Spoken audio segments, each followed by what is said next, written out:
베드로전서 2장 11절부터 25절까지 우리 함께 읽겠습니다. 사랑하는 자들아, 거류면과 나그네 같은 너희를 권하노니 영혼을 거슬러 싸우는 육체의 정욕을 제어하라. 너희가 이방인 중에서 행실을 선하게 가져 너희를 악행한다고 비방하는 자들로 하여금 너희 선한 일을 보고 오시는 날에 하나님께 영광을 돌리게 하려 함이라. 인간의 모든 제도를 주를 위하여 순종하되 혹은 위에 있는 왕이나 혹은 그가 악행하는 자를 징벌하고 선행하는 자를 보상하기 위하여 보낸 총독에게 하라. 곧 선행으로 어리석은 사람들의 무식한 말을 막으시는 것이라. 너희는 자유가 있으나 그 자유로 악을 가리는 데에 쓰지 말고 오직 하나님의 종과 같이 하라.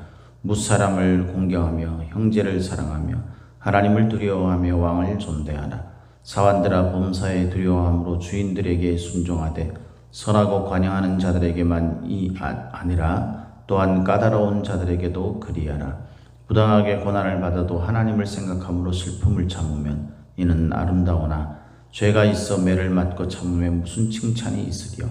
그러나 선을 행함으로 고난을 받고 참으면 이는 하나님 앞에 아름다우니라. 이를 위하여 너희가 부르심을 받았으니 그리스도도 너희를 위하여 고난을 받으사 너희에게 본을 끼쳐 그 자취를 따라오게 하려 하셨느니라. 그는 죄를 범하지 아니하시고 그 입에 거짓도 없으시며 욕을 당하실 때 맞대어 욕하지 아니하시고 고난을 당하실 때 위협하지 아니하시고 오직 공의로 심판하시는 이에게 부탁하시며 친히 나무에 달려 그 몸으로 우리 죄를 담당하셨으니 이는 우리로 죄에 대하여 죽고 의에 대하여 살게 하려 하심이라. 그가 채찍에 맞음으로 너희는 나음을 얻었나니 너희가 전에는 양과 같이 길을 잃었더니 이제는 너희 영혼의 목자와 감독 되신 이에게 돌아왔느니라. 아멘. 오늘도 저와 여러분에게 하나님의 함께 하시는 충만하신 은혜가 우리 가운데 임하기를 예수님의 이름으로 축복합니다. 날씨가 많이 춥습니다. 건강에 특별히 유의하시고 하나님의 은혜로 또 살아가는 그런 날이 되었으면 좋겠습니다. 오늘 우리가 함께 읽은 이 본문 말씀을 가지고 성도들의 삶의 방식이라는 제목으로 함께 말씀을 나누겠습니다. 성도들의 삶의 방식. 성도들이 하나님 나라의 백성이지만 하나님께서 또 이 땅에서 우리로 하여금 하나님의 뜻을 이루고 또 하나님이 원하시는 그 일을 하기 위해서 우리 성도들을 이 땅에 존재하게 하신다 그랬죠. 그래서 우리는 세상을 살면서 세상에 우리의 육신의 그 발을 딛고 그렇게 살면서도 또 우리 삶의 의미와 목적은 그 가치는 하나님 나라에 있음을 분명히 알면서 살아가는 사람들입니다. 마치 우리가 미국에 사는 사람들이 재미교포, 또 일본에 사는 사람들을 제일교포라고 하잖아요. 그것과 같은 거예요. 우리의 본향은 따로 있어요. 우리의 적은 따로 있습니다. 우리가 우리의 어떤 호적이나 이런 것들을 두는 그런 모습 따로 있죠. 그러나 우리가 사는 곳은 좀 다르다는 거예요. 그러니까 완전히 이민을 가서 거기서 사는 그런 사람들이 아니라 어떤 특별한 목적과 의미에 따라서 잠시 동안 얼마의 기간 동안 그 뜻을 이루기 위해서 기가하는 그런 의미죠. 그래서 11절에도 그렇게 말합니다. 성도들의 정체성에 대해서 거류민과 나그네 같은 너희를 권하노니. 거류민과 나그네 같다. 거류민이라는 것은 그 지역에 사는 사람들을 말하는 거잖아요. 근데 나그네 같은 삶은 또 지나가는 사람이에요. 잠시 들르는 사람이죠. 특별히 이 나그네라는 이 단어가 파로이코스라고 되어 있습니다. 이 단어의 뜻은 뭐냐면 시민권이 없는, 그러면서 이제 살아가는 그 지역에 살고 있는 그 외국인을 말하는 거죠. 시민권이 없어요. 그러면서 그 지역에 사는. 그러니까 우리가 이 세상에 살면요, 이 세상이 시민권을 가지고 있는 게 우리의 시민권은 하나님 나라에 있는 거죠. 그래서 우리는 이 세상에 시민권이 없이 살아가는 외국인 같은 삶입니다. 그래서 우리가 거주하면서 사는 자 같지만 실제 우리의 어떤 그 삶의 그 자세는 나그네 같은 삶을 사는 거죠. 그러니까 세상에 연연하지 말면서 살아야 된다는 거예요. 쉽게 이야기하면 세상에서 뭔가 뿌리를 내리고 세상에서 뭔가 다 이루는 것처럼 그렇게 우리가 살아서는 안 된다라는 거예요. 우리의 본향, 우리가 가서 결국 그곳에서 뿌리를 내리고 그곳에서 우리의 어떤 그런 가치를 생산하고 그곳에서 우리가 누릴 수 있는 그 모든 것들을 영위하는 그런 모든 것은 바로 따로 있다는 거예요. 하나님 나라에 있다라는 것입니다. 저와 여러분들의 마음속에 늘 이 세상이 나그네의 삶이고 우리가 가야 할 하나님의 나라에 우리는 시민권을 가진 사람이다 라는 의식을 가지고 살아가는 저와 여러분들이 되시기를 예수님의 이름으로 축복합니다. 자, 우리가 그렇다면 세상을 살아갈 때에 나그네 삶을 산다고 이제 세상을 아무렇게나 그냥 내 뜻대로 막 안 맞다고 그냥 에이 뭐 떠나면 그만이지 이런 식으로 살아야 되느냐? 그건 아니라는 거죠. 왜냐하면 우리가 로마에 가면 로마의 법을 따라야 된다라고 그렇게 말하는 것처럼요. 우리가 지금 거주하고 있는 이 지역에서의 어떤 그런 충실함은 우리가 반드시 갖춰야 합니다. 앞서 이야기한 대로 왜 우리는 하나님 나라에 적을 두고 있는 사람이지만 왜 이곳에서 존재해야 하는가? 그 이유를 하나님께서 우리에게 어떤 목적을 부여하셨기 때문이라고 그랬죠. 뜻을 부여하셨기 때문에. 그러면 우리가 이 나그네의 삶을 살아가는 데 있어서 목적과 뜻을 가지고 사는 거예요. 목적과 뜻을 가지고 산다는 것은 얼마에 간에 그 하나님, 우리를 보내신 그 하나님의 뜻에 합당한 열매를 거두는 것이 목적이어야 하는 거죠. 그 열매를 거두기 위해서는 그 세상 속에서 우리가 잘 지낼 수 있는 원칙, 원리가 있어야 합니다. 이것이 바로 성도들의 삶의 방식인 거죠. 이 성도들의 삶의 방식에 대해서 오늘 이 베드로는요, 특별히 4가지의 중요한 의미를 가르쳐주고 있습니다. 중요한 것을 가르치고 있습니다. 첫 번째는 우리가 앞서 이야기한 대로 좀 자기 정체성을 분명히 하라라는 거예요. 이거는 수천 번, 수만 번, 그보다 훨씬 더 많은 그런 숫자로 강조를 해도 부족함이 없어요. 우리가 누군지를 알지 못하면요, 그에 맞는 삶을 살 수가 없어요. 우리가 그리스도인이고 성도라는 그런 자기 정체성이 분명한 사람, 이런 사람이 어떻게 살 수 있습니까? 세상을 나그네의 삶으로 살 수 있는 거예요. 그러나 나그네의 삶이라고 해서 아무렇게나 사는 게 아니라 성도로서 하나님께서 우리를 이 세상에 왜 나그네의 삶으로 보내셨는지, 이 세상에 왜 거류민으로 사는 것처럼 그렇게 살게 하셨는지 그 의미, 그 뜻을 우리가 올바르게 알게 되는 겁니다. 내가 누군지를 알 때 자기 자신이 하나님 나라에 적을 두고 있는 그런 사람이라는 사실을 알 때, 우리의 정체성을 분명히 알 때, 그때 사랑하는 성도 여러분, 우리가 하나님께서 이 땅에 보내신 하나님 나라의 백성, 하나님의 사람, 하나님의 종이며 하나님의 자녀인 자기 정체성을 분명히 하면서 살아가는 저와 여러분들이 되시기를 예수님의 이름으로 축복합니다. 그래서 이런 정체성이 뚜렷한 사람들은요, 이 세상에서 무엇을 위해 싸워야 하는가라는 것을 알게 되는 거예요. 그러니까 형제자매들이랑 싸우지 말아야 될 이유가 뭐예요? 그건 우리가 무엇을 위해서 싸우는지 그것에 대해서 뚜렷이 알면 싸울 수가 없는 거예요. 우리의 싸움의 대상은요, 혈과 육이 아니라 악한 공중권세 잡은 마귀와의 싸움이라고 가르치고 있지 않습니까? 그러니까 우리가 이 세상에서 무엇을 위해 싸워야 하는가, 이것이 분명하게 되고 자기 정체성이 분명하게 되면요, 내가 이루고자 하는 것이 딱 나타나는 거예요. 오늘 11절에 보니까 이렇게 말하죠. 사랑하는 자들아, 거류민과 나그네 같은 너희를 권하노니 영혼을 거슬러 싸우는 육체의 정욕을 제어하라.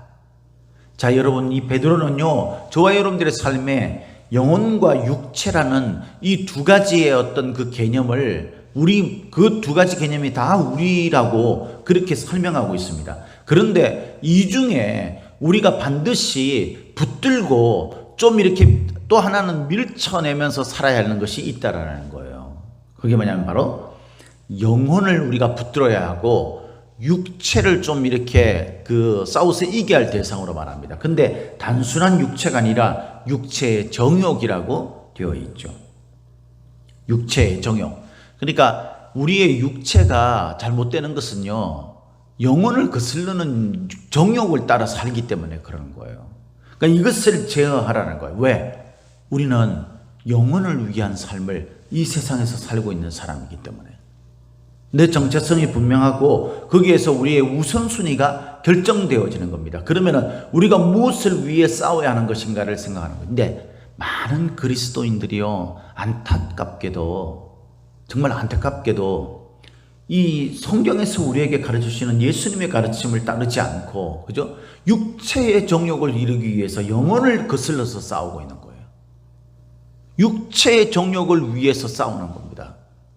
그러면 되겠습니까, 여러분? 우리가 하나님의 사람, 하나님의 종으로서 하나님께서 우리를 나그네 삶으로 이 땅에 보내셨을 때에 그 목적과 의미가 무엇인지를 분명히 알고 있는 사람이라면 우리의 싸움은요, 영혼을 붙들기 위해서 싸워야 되는 거죠. 그것을 위해서 육체의 정욕을 제어할 수 있는 사람이 되어야 되는 거예요.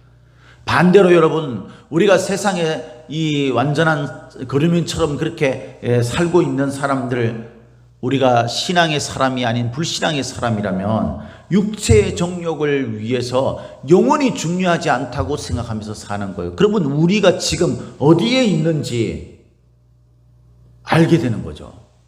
저와 여러분들은요, 육체의 정욕을 제어하면서 살려고 하는 사람입니까? 영혼을 붙들기 위해서? 아니면은 여러분들의 이 세상의 육체의 만족, 즐거움, 그 세상에서 누릴 수 있는 것, 그것을 위해서 하나님께서 우리에게 관계를 맺고 계시고 충만하게 하시고 교제가 이루어지게 하시는 그 대표적인 우리의 삶의 어떤 본질 가운데 하나인 영혼을 우리가 밀쳐내면서 살고 있습니까? 첫 번째 꼭 기억하십시오. 저와 여러분들이 누군지를 알고요, 우리가 그렇다면 우리가 이루어야 할 것이 무엇인지, 그래서 영혼을 이루기 위해서 육체의 정욕을 좀 제어하는, 통제하는 그런 저와 여러분들이 되시기를 예수님의 이름으로 축복합니다. 두 번째 우리가 생각해야 될 것이 있어요. 그것이 뭐냐면은 12절에 너희가 이방인 중에서 행실을 선하게 가져 너희를 악행한다고 비방하는 자들로 하여금 너희 선한 일을 보고 오시는 날에 하나님께 영광을 돌리게 하려 함이라. 우리가 이 세상에 살아가는 삶의 의미, 그 목적은 하나님께 영광을 돌리기 위해서라는 것을 우리는 잘 알고 있지 않습니까? 여러분, 하나님께 영광을 돌리려면 사람들이 하나님을 욕하지 않게 만들어야 돼요. 가급적이면. 그래도 세상의 불신앙, 악한 마귀에 의해서 그들이 조종되어지고 할 때에 이 교회와 성도들을 욕하고 나아가서는 하나님, 우리 주 예수 그리스도를 욕합니다. 그럼에도 불구하고 우리가 할 수 있는 최선을 다해서 여러분, 세상 사람들로 하여금 우리 하나님께 욕이 돌아가게 그렇게 하지 않도록 해야 한다는 거예요. 오히려 그들이 하나님께 영광 돌리는, 특별히 그 마지막 날을 심판하실 때에 하나님이 옳았다라는 것을 말할 수 있도록 그렇게 우리의 삶을 통해서 보여주어야 한다라는 겁니다. 이 방법은 뭐냐면은 이방 사람들 가운데서 선을 행해야 되는 거예요. 선. 물론 이 선이라는 것은 당연히 신앙 가운데 있는 것을 말하는 겁니다. 그럼에도 불구하고 여기서 말하는 이 선이라는 것은 악행한다라는 말과 대치되는 말이죠. 반대되는 말이죠. 그러니까 사람들이 볼 때에 저 못된 놈들, 나쁜 놈들, 악한 것들, 거짓말쟁이들, 자기밖에 모르는 이기주의자들, 이런 식의 말들이 많이 나오지 않게 해야 한다는 거예요. 우리가 코로나19 이 시대에 우리가 딱 생각해 보면 우리가 어떤 행동을 취해야 되는지 어느 정도 알잖아요. 여러분, 교회가요, 하나님 앞에 예배를 드리는 것 너무도 중요하죠. 당연히 우리가 목숨 걸고 지켜야 하는 것이죠.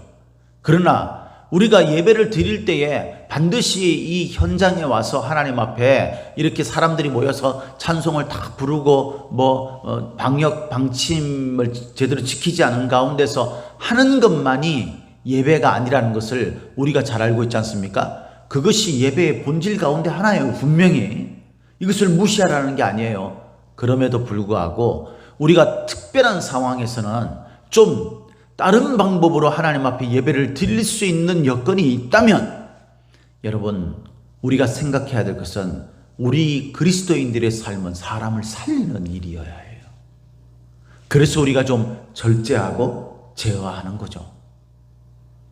사람들이 볼 때에 참 쟤들이 정말 뭔가 세상을 위해서 유익하고 의미 있는 일을 하는구나 라는 것을 해야 되죠. 이번에 대형 교회에서 몇 군데에서 그 코로나19로 인해서 고통받는 사람들의 어떤 응급 그 시설 이런 것들을 제공한다고 그러죠. 저는 그것이 참 아름다운 일이라고 생각해요. 우리가 사회를 위해서 하나님께 영광이 돌릴 수 있는 그런 모습으로 살아가는 것이 그리스도인이에요. 사람들이 나중에 알고 보니까 제가 교회 다니대 이러면서 아유 진짜 저런 애가 교회를 다니니까 교회가 요거도 먹지, 이렇게 여러분 이야기가 나오지 않도록 저와 여러분들이 선한 행실로 이 세상의 불신앙의 악한 어떤 모습들을 대항할 수 있는 저와 여러분들이 되길 바랍니다. 특별히 이 선한 모습에는요, 중요한 두 가지 의미가 들어가 있어요. 첫 번째는 뭐냐면은 하나님께서 이 세상을 통치하신다라는 관점에서 이 세상의 통치자도 하나님이 사실은 세운 자들, 우리가 14절에 참 재밌는 말이 나오죠. 그게 뭐냐면요, 혹은 그가 악행하는 자를 징벌하고 선행하는 자를 포상하기 위하여 보낸 총독이라고 되어 있어요. 그냥 총독이라고 말하지 않아요. 이 총독이 뭡니까? 로마에서 파송해가지고 유대 지역을 다스리는 그런 통치자를 말하는 거잖아요. 그러니까 파송해서 보낸 그 통치자가 그냥 유대인들을 막 압박하고 이러기 위해서 보낸 게 아니라는 거예요. 거기에 이 총독이 존재하는 이유는 뭐냐면은 악행하는 자를 징벌하고 선행하는 자를 포상하기 위해. 이게 하나님이 이 세상을 통치하시는 그 통치의 본질이잖아요. 하나님은 악행하는 자를 심판하실 겁니다. 그리고 선을 행하는 자에게 하나님께는 포상하실 것입니다. 할렐루야. 그래서 이런 의미로 이런 모형으로 세운 그런 자가 바로 총독이라는 거예요. 그러니까 세상에 꼭 총독만이 아니라 우리 위에 있는 상급 어떤 그런 지기자 이런 사람들이죠. 그들이 우리를 좀 통제하고 우리를 좀 관리할 때에 여러분 우리가 그런 사람들에게 어떻게 되냐면요, 우리가 최선을 다해서 순종해야 돼요. 13절에 인간의 모든 제도를 주를 위하여 순종하되, 특별히 위에 있는 어떤 사람들을 위해서 순종해야 한다.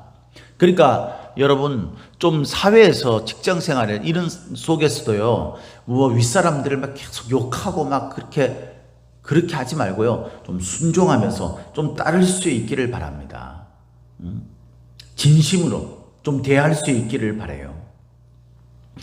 뿐만 아니라 이것은 어떤 그 사람에게만 하는 것이 아니라요, 그를 세우신 하나님께 순종하는 모습일 수 있다라는 거예요. 그것이라는 거예요. 우리가 하나님 앞에 순종을 하게 되면 하나님이 세우신 세상의 통치자들에게도 순종하는 모습으로 살아야 한다라는 것입니다. 그러나 두 번째는 뭐냐면요, 이 통치자들이 늘 좋을 수는 없잖아요. 그리고 사회 제도가 늘 오를 수는 없어요. 그래서 그러면 기독교인들은 무조건 사회에 순응하며 살아야 하느냐? 그렇지 않습니다. 세상에 불의가 보이고 하나님 나라에 위배되는 어떤 가치가 보여지지 않거나 그 반대되는 어떤 일들이 일어날 때, 그러니까 사람들을 압제하고 부당한 어떤 일들이 일어나게 되고, 소외받는 사람들 이런 것들이, 권력자들이 막 자기 마음대로 하고 이런 불의들이고 악행들이 보일 때는요, 어떻게 해야 돼요? 맞서 싸워야 되는 거죠. 마땅히. 왜? 그것이 하나님의 의를 이루는 것이기 때문에. 우리의 통치자는 하나님이 보낸 통치자가 우리의 궁극적 통치자가 아니죠. 우리의 궁극적 통치자는 하나님이십니다. 그래서 하나님이 세웠다 하더라도 불신앙으로 인해서 세상의 악행으로 인해서 그들이 올바르지 않는 모습들을 보일 때는요, 하나님이 우리의 통치자인 줄 알고 주께서 원하시는 가치를 따라서 때로는 맞서 싸워야 하는 것입니다. 그러나 이 맞서 싸우는 방식에 있어서 어떻게 해야 됩니까?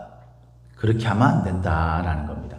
오늘 본문 말씀을 한번 보면 18절에서 20절 말씀에 이렇게 이야기합니다. 19절, 20절, 19절 우리 같이 한 목소리 18절, 19절 우리 같이 한 목소리를 읽도록 하겠습니다. 시작. 사환들아 범사에 두려워함으로 주인들에게 순종하되 선하고 관영하는 자들에게만 아니라 또한 까다로운 자들에게도 그리하라. 부당하게 고난을 받아도 하나님을 생각함으로 슬픔을 참으면 이는 아름다우나.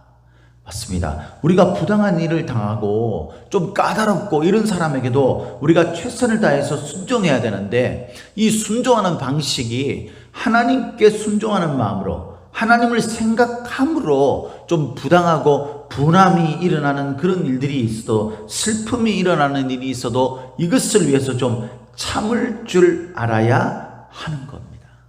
참을 줄 알아야 하는 거예요. 그러니까 세상과 맞서 싸우는 데 있어서 막 세상 사람들이 막 이렇게 한다고 막 그냥 나도 못 참아 이러면서 우리가 불의를 위해서 맞서 싸우리라 이래가지고 막 폭력적인 방법을 쓰고 돌을 꺼내서 막 어떻게 하고 이런 식의 어떤 방식을 쓸 때에, 그때 그것은 하나님이 원하시는 것이 아니라 하나님은 좀 참고 인내하고 이런 방법을 취해야 한다는 거예요. 까다롭고 잘못된 모습이 있어도 좀 그렇게 해야 한다는 겁니다. 우리가 자유가 있어도 그 자유로 악을 가리는데, 다시 말해서 여러분, 그 내가 자유로운 것들을 가지고요, 내가 세상에 악한 어떤 것들을 좀 정당화 만드는 데에 마음대로 자기의 자유를 쓰지 말라라는 겁니다. 우리는 하나님의 종이라는 사실을 잊지 말고 우리의 자유가 오히려 순종함으로, 적극적 순종으로 그 자유의 빛이 드러나기를 원하신다 그랬어요. 적극적으로 순종한다는 것은 뭡니까? 세상이 부당하게 한다 할지라도, 세상 사람들이 쓰는 그런 어떤 폭력적이고 강력한 어떤 그런 방식이 아니라, 우리가 정의를 부르짖 때 좀 참고 인내할 줄 알고 하나님 앞에 순종하는 마음으로 세상의 어떤 권세에 좀 때로는 순종하는 모습으로 그렇게 삼아야 한다는 거예요. 그렇게 해야 한다는 겁니다.